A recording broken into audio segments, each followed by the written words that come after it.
Hello and welcome to another SkaredCast Battle Report. Today the forces of the Aeldari will face the mighty Drukhari. Archon Skari himself is leading the fight in this new ITC Battle Report. Let's begin.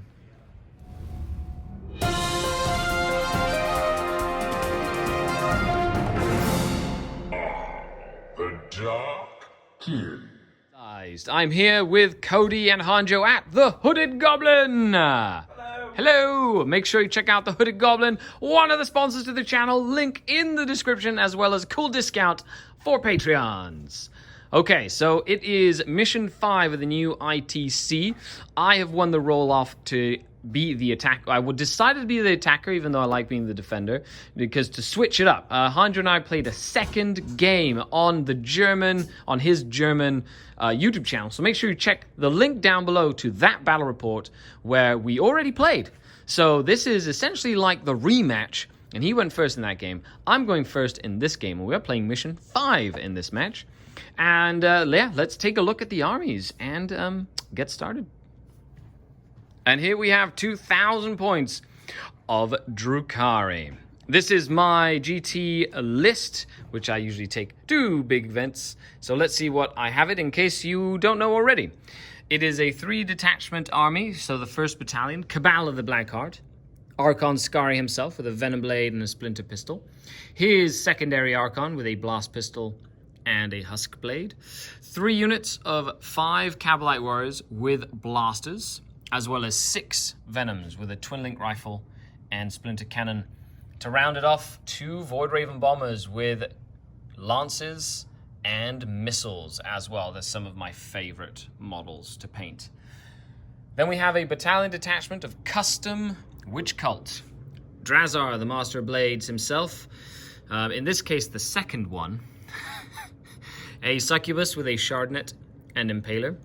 And 3 units of Witches, 2 of which have Hydra Gauntlets, 1 has a Shardnet and Impaler, and all the Hecatrixes, the squad leaders, have Blast Pistols as well. To round off that detachment, 2 Razorwing Jet Fighters.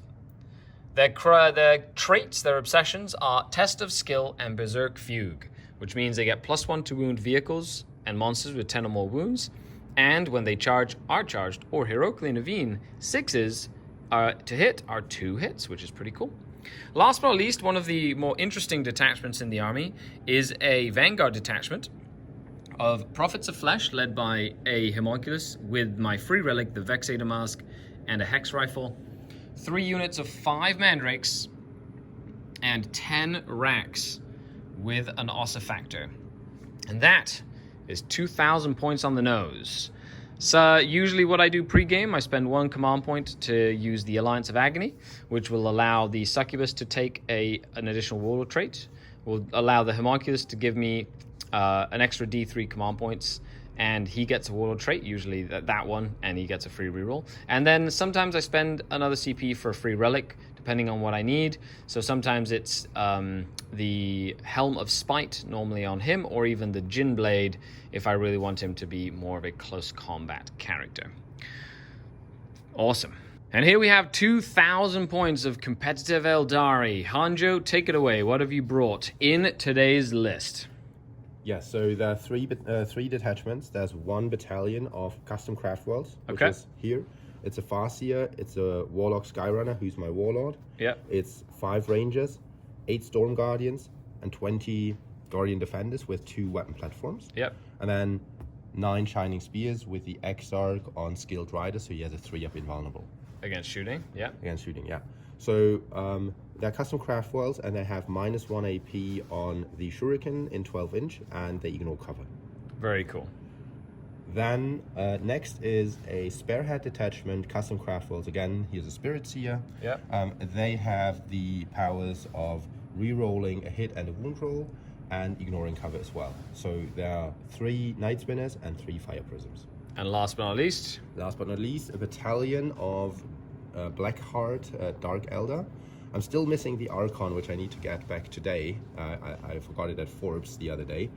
So Archon with a Husk Blade, Drazar, 3 times 5 Cabalites naked, and then 3 simple venoms with a splinter cannon and a splinter rifle.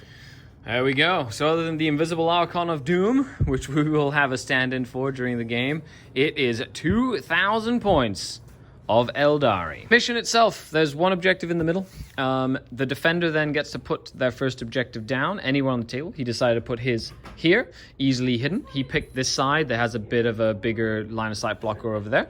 Then I got to put mine down. You can put it anywhere on the table, so I put it very aggressively up the middle of the board. Then he put his second in my deployment zone here, where it's hard for me to defend.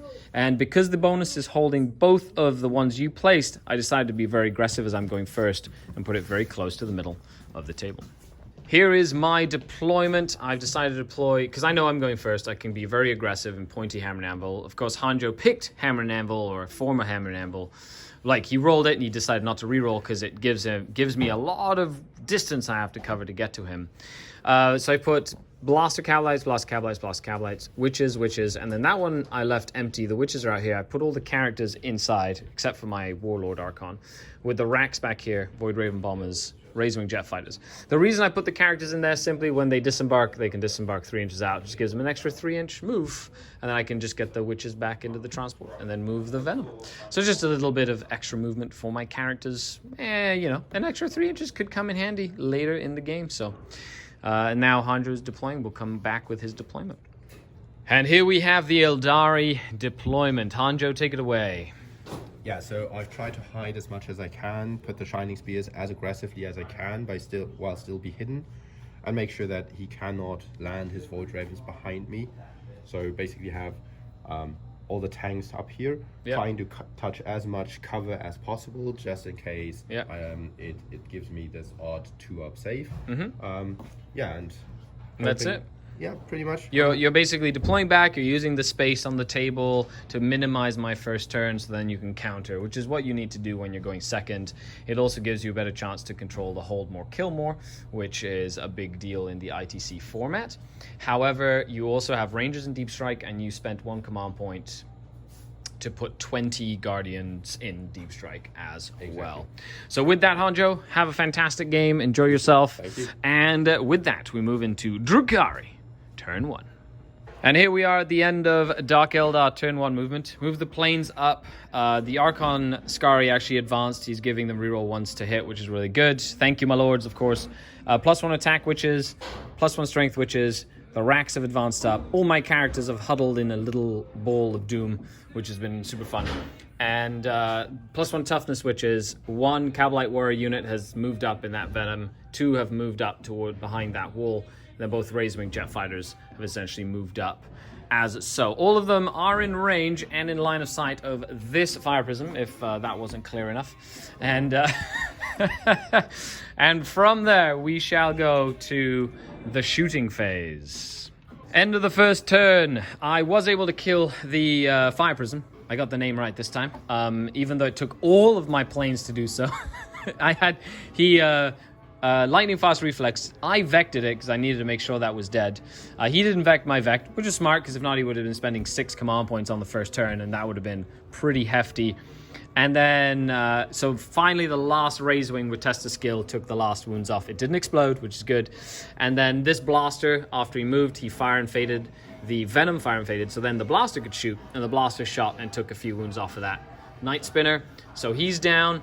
I did get behind enemy lines because the deployment zone literally comes up to like here, which is great. I get 1 point for recon with the new beta rules where you can only score 1 recon point on first turn, so I can't just like double down on recon right away. And then I've essentially, now I'm waiting for the Aeldari Counter-Strike. There you go. Yeah, okay, so I did get 6 points on my first turn. And I did get the bonus as well, so I get kill hold bonus, recon behind enemy lines, and a big game hunter point, and then some, because I did 4 wounds there, +2, because now it's per 10 wounds, which means I got 6 wounds +10. So I need to do 4 more wounds to tanks before I get my second big game hunter, which means I don't even have to kill another tank. I love that change already. Super excited about it. Okay, let's move on to turn 1 for the Aeldari. End of Aeldari turn 1. So he needs to deal with the 2 planes. Hanjo, why don't you kind of explain what your thought process is here? Yeah, so I've moved the Shining Spears up here. Yep. So they're in 6" of both of the planes. Yep. As far away as possible from Drazar, because I'm fearing his counterpunch. Yep. So I'm now 11 inch away from Drazar, and I can fire and fade them 7" back. So it's quite difficult for you to charge me. Yep. I've moved all these guys up here, just 0.9 inch away from the wall, so you can't tag me with the venom from outside. I've moved this guy so he sees that plane because I can get a smite off. Yep. Just any wound is needed now. Yep. And I didn't move any of the tanks, so I don't get the minus to hit. I've moved the venom up just for the odd wound on that venom, or if I break that venom open. Then you can crack the guys open as well, and then you've got that venom there, and that venom there, and with that we move into the Psyche Phase.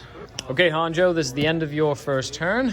As you can see, the planes are dead. However, it didn't exactly go as planned, but you did finally get the planes dead. Yeah, so ideally I would have killed the planes just by shooting and then fire faded the Shining Spears back. Right. However, I left one plane with 2 wounds and the other with a lot of wounds, so I knew I had to charge in. So I stood still, charged that, killed that plane in shooting. With the fire prisms, linked fire. Yeah, and then killed that one with basically Basically, I had 1 wound left, and then you charged in and just killed it, just to make sure that the bomb wasn't alive to bomb them, essentially. So now I'm probably going to take the hit from Drazar, but I felt like the hit from the bomb versus the hit from Drazar is the same. So. Yeah, at that point. As well on this side, you kept all your characters with Psychers away from my 24-inch anti-psycho bubble, and you shot most of the stuff into my planes, essentially, because you needed to get rid of those bombs. Okay, perfect. So with that, you did get a kill more. You got 2 big game hunter points, and 4 wounds have carried over, so you just have to kill 1 more venom to get 30 wounds, which would be your 3rd big game hunter point. And you didn't get a recon this turn, and you didn't get a butcher's bill. Because it's 5 to 7 for you now. Okay, perfect. And I did get hold more. Okay, so moving on to turn 2. Turn 2, wow, feels like it's already turn 4. My turn 2 movement, I was able to basically move the racks up and string to the homunculus. All the characters moved up. Target numero uno, said the spears. I did get these witches out of the venom and moved this way. The venom has moved over. And then I also moved this venom, but kept the witches inside. I need to have some stuff in counterattack just in case plan numero uno fails. So it's always good to keep some gas in the tank just in case. The 2 Razorwing jet fighters have moved up, as well as the 2 Venoms that were back there with Cabalite Warriors. They've moved up there to basically put some blaster fire into some of those tanks or that Venom. And then what I did is I disembarked the Cabalites from that Venom. The Venom moved, the Cabalites stayed here. And then I moved the Venom that was on that objective here. So now I have 3 units for behind enemy lines, which will give me the 2 points. And then I have these 2 Mandrake units with a model in that table quarter, so that'll give me 2 in that corner. Then I have the 2 Venoms in that corner. Then I have the 2 Venoms in this, the 2 Venoms in this corner, or the plane and stuff, whatever it is for a recon. Okay, and then I have all this stuff, so that one and these for 2 in here. So I'm gonna get 2 points for behind enemy lines, 2 points for recon this turn. I need to do 6 more wounds to a tank to get another big game hunter point, which is kind of cool. I like the way that's done. And I've put all my mandrakes to shoot and hopefully do some mortal wounds on these crazy fortuned and protected Shining Spears, while all of my characters are ready to jump in and hopefully do some damage. Another thing I want to try and do is kill this Venom, have the Cavalite Warriors inside disembark, and in a best case scenario, my witches make that charge, and then I can hold up the Cavalite Warriors in combat and basically prevent him from shooting the witches and hopefully all my characters if they can make it into those Cabalites as well. And that's the plan. So let's see how that goes with execution. Okay, so end of the turn. Plan numero uno did happen. However, the shooting phase I did pretty much nothing to the shooting phase. He was able to quicken lightning fast reaction them, and he almost lived. There were 2 left. He decided not to spend his last 2 command points to keep him around, and he tried to roll for it. He needed a 1 or a 2. He didn't roll that, so they did go away. He needs the CP for his Guardian Bomb and other units later in the game, potentially some rerolls. So he didn't want to spend them on just that. So I did kill them. I wasn't able to crack open any of the Venoms, although that Venom's alive with 2 wounds remaining. And I did kill 1 Night Spinner, and I did put 2 wounds on that Fire Prism. So in my turn, I get kill, I get hold, I get bonus, I get 2 behind enemy lines and 2 recon points as well. And I also get another another big game hunter point. So I've gotten 12, 24, 26 big game hunter points in total, because that one has taken 2 wounds. Oh, sorry, no, 26 plus 4. So I've actually got 3 big game hunter points right now as it stands. 16 to 5. 16 to 5, moving. That is just because you're maxing out those secondaries so quickly as a board control army, like my Dark Eldar army is. Okay, moving on to turn 2 for the Eldar. Aeldari turn 2. So when you're in a position like Hanjo is with the game itself, it went crazy, not in his favor in 2 turns, which means you have to sort of take your foot off the gas and play for 6 turns instead of trying to win right away. So what he did is he's consolidated his force, and he's kind of condensed the strength of his army, and he's focused on trying to kill a couple of Venoms, Witches, Kabbalites, as well as trying to kill. He's going to kill that plane. He zoned out that plane, so it can't fly into here. So that's 1 dead plane. And then he's move blocked my characters, so my characters can't charge into his little pocket of resistance, while at the same time using the movement of the Venom to get here, the deep striking Guardian Blob here, and if he can shoot them off and or charge them in, he'll get the bonus as well, which is really good. So he's looking to try to get as many points as possible. He's also getting his recon point as well, with 1 model in there, 1 model in here, and then 1 and 1. So he's going to start getting some of those secondaries as well. What he's doing is trying to get points. With that, we're moving into turn. Another thing he tried to do is he tried to advance them onto that objective to steal it away from me and just get hold more right away. However, they failed. They needed a 4, and he re-rolled a 2 into a 1, so they didn't really advance that far. Sad, but if he would have, they're not obsec, so he would have been able to get on both objectives, shoot off those Kabbalites, and then get hold more without having to try and do that. Awesome. On to turn 2. End of turn 2 was a fantastic turn for the Aeldari. So let's start on this side. They got out of the Venom and then moved to essentially move block my characters, so I can't just move in advance and get right into his zone here. The big thing that happened here was the big 20-man unit dropped. This Venom fell back from combat as well. And he moved his Farseer within doom range of the Racks, so he was able to doom the Racks. The Racks got doomed, so they killed 7. He killed 2, and then the last model was killed by this Night Spinner. However, this Venom did fire and fade, which was great, because then he got onto that objective, and then the Night Spinner finally killed that last model. So he got his bonus point right off the bat there. He also gets hold more now because he holds that one, he does hold that one, and he holds this one. In terms of shooting, he did shoot. He killed 3 things. He killed the 10 Racks. He killed 5 Kabbalite warriors over here just with underslung shuriken cannon shooting, and he did kill 1 Venom with Drazard charging in and just flipping the Venom over. Now in the next turn, he's going to get his last big game hunters essentially, because that guy's going to fly off the table, because I believe he was able to just zone him out, which is a very important part of, like, I couldn't really move him anywhere else, but he took advantage of that and zoned out that Razor Wing. And the only thing that could have gone better for him was killing that Venom and then shooting the Witches with all of his poison. However, that Venom made an inordinate amount of 6-up Field of Pains and 5-up Invols against Fire Prisms and all this stuff. So he just loves the pain. So that Venom stayed alive, which means we're moving on to turn 3. However, Hanjo's gone from a 5-16 to a 13-16, so he did get 8 points that turn, which is a crazy good bounce back turn. So with that, we're moving on to turn 3 for the Drukhari, and that plane is gonna, I believe, fly right off the table. Turn 3 for the Drukhari. So what I've decided to do, disembark the Witches from that Venom. They've moved up. I've also moved the Venom to try and soak up some Overwatch if they decide to charge. The pistol, the Blast Pistol, is there. This Razorwing was able to move here as well. I love my Blast Pistols. It means that I have damage later into the game, which is pretty crazy. Then in this Venom, I put the Kabbalites and the Archon into it. Jumped over the screen to get within 6 of that and on that objective, as well as the Witches that were in that Venom have disembarked and moved to get more Blast Pistols here, as well as in range of this unit of Guardians. These Mandrakes have moved up to have targets to shoot and or charge. These Mandrakes have moved up to either shoot there or shoot over there as well as that unit of Mandrakes that's in orange. that has decided to take that objective. So once I kill them, I get my bonus point again, which is very important. I need one more recon, I need one more behind enemy lines, I need one more big game hunter. So these guys have moved up to continue to put pressure on his armored line with the blasters. And I don't have any rack shenanigans or anything like that. So yeah, let's dive in to the shooting phase. I do have the Farseer up here as well, so hopefully if they can charge up, they can tie him up or whatever and just force him to smite them instead of shooting them, which would be good for me as well.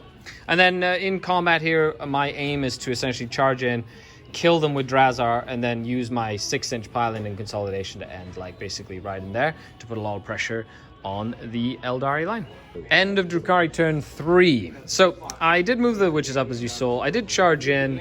I killed quite a few. However, he did kill all my witches. The last one failed morale and ran, and then enough of them ran away to get out of combat from the venom, which is great because now he can use the guardians to full extent next turn, which I was trying to stop him from using them, and that's not the case. The venom is also completely fine. In here, I did kill the Kabalites as expected, and all my characters have essentially moved into the middle of the board, and the craziest stuff happened. Like 3 blast pistols hit, 3 blast pistols wound. I kill this tank with the amount of damage. It explodes, does 2 wounds, 3 wounds, like 2 wounds. It just went and just nuked over here. And then the 2 blasters there did the last 10 wounds on this one here, and it didn't explode. And I was able to just splinter rifle the last 2 wounds off of that venom. So overall, a crazy good shooting phase in my favor, killing 2 of the big tanks with blasters and blast pistols. That doesn't happen very often. And then I did shoot off the guardians, the storm guardians, and I charged into the Farseer, and I've done 3 wounds to him. So he has 2 wounds remaining as well. So we're moving on to turn 3 for the Eldar. It is looking rather grim. However, you never give up till it's over. I have maxed out every single one of my secondaries, and it is turn 3. So now it's just about killing and holding the objectives. Whereas Hanjo is going to struggle to get some of his secondaries as we move into the end of the game. But that's the whole point. Play till the end. Now, as a coach and as a person who plays the game, I highly recommend that when you're in a position that is terribly bad for you, don't throw the towel in. Play the game. You'd be surprised how many times I've played the game to 6 turns and I get the last couple of points I need on the 6th turn to either get a draw or get a win. However, you will never know what it feels like to play the game with less of your army if you just throw the towel in when things are not looking your way.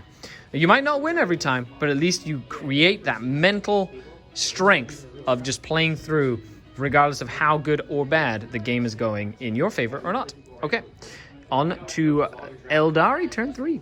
So the Aeldari Guardians have advanced and being able to zone out with a crazy good advance. This plane, together with the Deep Striking Rangers, boop, so now this plane's going to die, which is a shame. And then this Venom's on this objective to get the bonus again, as he did move objectives to road Kabalites onto that objective, and he's move blocking the characters again with that Venom. The Farseer tried to get out of combat, but the net held the Farseer in combat. I love my nets. That's why they went up in points in Chapter Proved, because it's amazing. Then we have one Night Spinner essentially moving up, getting aggressive, forcing me to spread out, and he's going to use it to try get another recon point or something later in the game. So he knows he still has a lot of games. So if he can save a Night Spinner, that could be the difference between winning and losing. And he's kept that Fire Prism close by. But the plan is to try and charge both of those Venoms to force the Kabalite Warriors out of the Venoms if they want to participate in the game, which then means that he can then shoot them and kill the blasters inside. As for the characters, they're just moving around. He wants to try and kill those Mandrakes to then allow him to get hold more as well. He's already got 2 kills in my turn, so he's counting the plane for a Butcher's Bill and the witches. So that's a Butcher's Bill, which means that he does get a Butcher's Bill my turn. And on top of that, he will gets 2 kills. I killed, I think, 5 things because the Storm Guardians were 1. And if he kills 3 more things, he could stop me from getting kill more / potentially get kill more. So we'll see as we move in to turn 3 of the shooting phase stuff. End of Eldar turn 3. So, shooting saw nothing die. That venom just took 2 damage. And then he did charge the venom, and that venom with the warlock. Drazar did run in and murder all those mandrakes, but they did interrupt and put 1 wound on him. I was hoping to do a little bit more damage, but that's okay. They all died. So he did get a kill. He does get his bonus, and he does get hold more. However, I did get kill more. He did not get another gangbusters, but he does get 1 more recon point. And he was able to successfully do that. So he's going to, at the start of battle round 4, he's flying off the table. Okay, so with that, we'll move into battle round number 4. I did spend 2 CP to -2 this venom here, which does mean that he didn't get to do anything with that venom. So, against that venom, which is a big deal. And with that, we'll move on to the next turn. End of Drukhari turn 4. I was able to kill Drazar with a good blast pistol shot, and then both blasters actually did 10 wounds to that Night Spinner. Ooh. It's a story with these blasters. The Homunculus and the Succubus charged into the forest here to kill him after the Venoms took out the Kabalite warriors. And I did do 5 wounds to that Venom, and then this Venom charged in and was able to tag both of these guys so they can't shoot as well. So with that, we're moving into the turn 4 for the Aeldari. And so we're going into the final turns here. But I did get another 6 points for hold, kill, bonus, and then I maxed out, I think, my last thing or whatever. Yeah. Anyway, so moving on to turn 4 for the Aeldari. Okay, so that is the end of turn number 4 for the Aeldari. He had set up to get two the Venoms and them for 2, and then that Night Spinner and them for 2 to get a max recon. However, this Venom killed the Archon, failing the last Shadowfield save to die, so he didn't get that, which was a shame. And then he only killed the 1 unit of Kabalite warriors. So he did get a kill to hold. However, me getting kill more, hold more, and preventing his recon this turn just means that there's no real mathematical way that he can get enough points to beat me after turn 5 and after turn 6. So with that, we're going to call it a game, Hanjo. Thank you. Thank you so much. What do you feel was the main turning point in the game? And is there something you could have done differently that you feel would have given you a better chance at the mission or at the matchup? Yeah, so I feel I was probably too greedy with the Shining Spears. Okay. So just hiding them back here could have changed the game, and making sure I can kill one plane, one of the Void Ravens, and make sure you don't throw the bomb. Yep. I think the screening with the other planes, that was quite good because I took them out without shooting at them. Yep. And I think after I did that, I had to hope for you not applying the pressure round 3, round 4, round 2, round 3, round 4. But you just continue to blast everything through. So well, I've never seen a game where blasters have hit more and wounded as much and done as much damage as they have done in this game. I usually don't like blasters because they're one-shot weapons, but I will say in this game they just nuked all these tanks. They did like 50 wounds. They did so much work, and the little blast pistols as well, which was great. But Hanjo, thanks a lot for the game. I feel that. Going first, going second, it really changes the dynamic, and in the mission format, placing objectives can be huge in terms of like the bonuses and things like that. And I feel like you played really well with the reserves that you got a lot of points and forced me to kind of have to deal with them on the back foot as well. Well, thanks a lot, everybody, for watching. Yes? Just a little plug. As in, please. So, which I did originally. You weren't here, but I told them to check your channel. Okay, perfect. So if you want to come check me out or us out, Kings of the Hill YouTube channel. We do mostly content in German, but also a couple of bat raps in English. And there's going to be the rematch on our channel where I hopefully beat Skari. There you go. So make sure you check it out. I did put the link to that video down in the description. So make sure you check them out. They're a budding competitive 40k YouTube channel in Germany, which is awesome. So if you like competitive 40k and you sprechen the Deutsch, check it down below. Or English too, because they do stuff in English. Other than that, I've been Skari, your grateful host. Thanks a lot to Cody and the Hooded Goblin for Here you go. And the Hooded Goblin, look at that. Look at that. It's a great store. There's lots and they have a whole buffet and stuff. I mean, buffet by food. Hey, yay. Down in Georgetown, Ontario, we've been drinking tea. We've been playing games. And Patreons get a discount when you order from the online store. Okay, bye, everybody.